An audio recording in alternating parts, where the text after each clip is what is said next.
Alright, so add in the salt, baking powder, and sugar to the flour and mix all together. And then add in 1 egg at a time. You could do this all at once if you want, but it really doesn't matter as long as the eggs are in the flour.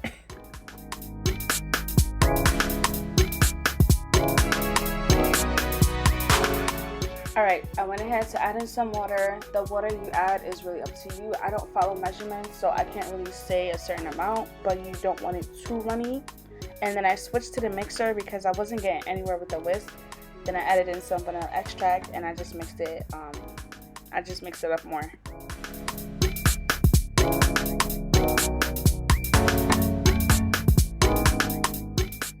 So I added in some oils just so that it would stay moist while it's baking and not dry.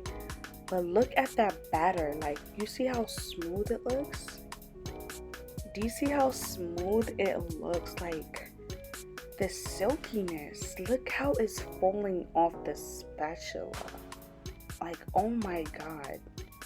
That's what you're trying to find. Okay, that's what you're trying to achieve. Oh, I forgot, if I did not mention, preheat your oven to 350 degrees. So now I'm just filling the cake pan with the liners, and I'm using an ice cream scoop to scoop out the batter so that all the cupcakes can bake evenly and come out in a similar size.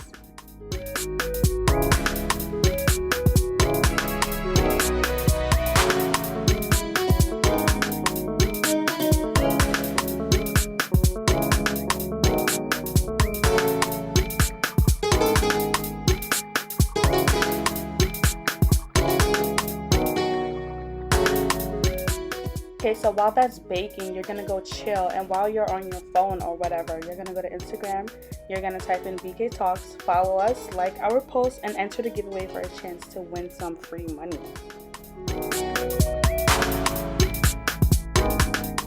So I was chilling a little bit too long, and you know, the cupcakes got a little brown, but it's all good. It's still fine. We can still work with it. So we're just gonna let these cool for about 25 minutes or so while we make the frosting. And you're always gonna want to use unsalted butter if you're making buttercream frosting from scratch. It works better. Trust me, unsalted butter works better.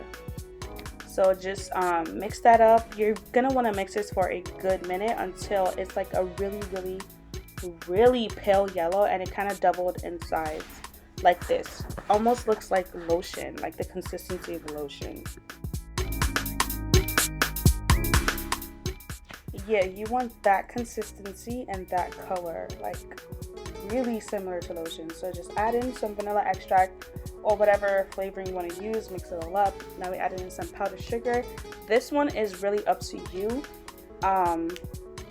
If you want to, you know, like decorate a cake or something, or spread it on a cake, then you want it to be looser. But if you're like piping or trying to like do like decorations or something, then you want it a bit thicker, so you're gonna add in, you know, more powdered sugar.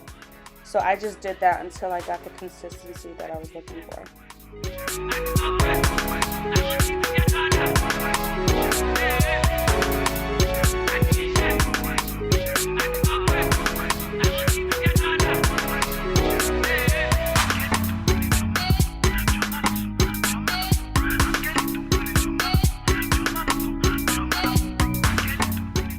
After getting the consistency I was looking for, I divided it in two so that I could color purple and pink. I scooped each color into this clear, the clear wrap. I can't remember what it's called. But then I twisted it to kind of look like candy. Then I snipped it on one end, each color. Then as they were in the clear like that, I just put them into a piping bag with a star tip and just started piping.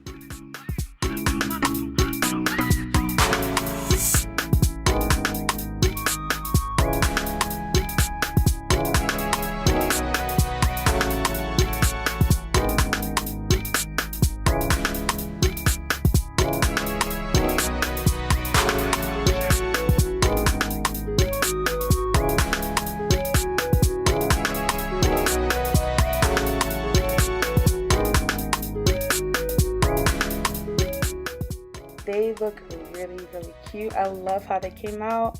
It's been a while since I did two-tone frosting, so I'm excited that it came out nice. Anyway, I just put them into boxes, and now time for the taste test. I just want to apologize for the loud winds and loud noise. We were at the beach. I'm very sorry.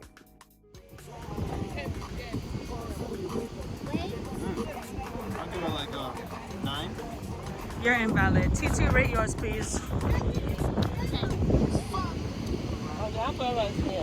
Okay. Where is it down? 10.5.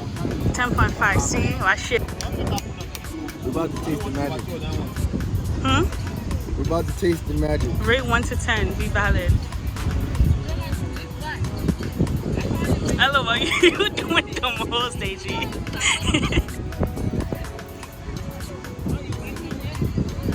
How many are we rating? Out of 10. 1 to 10.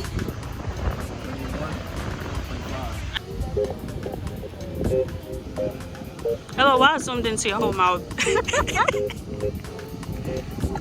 Alright, we give it like a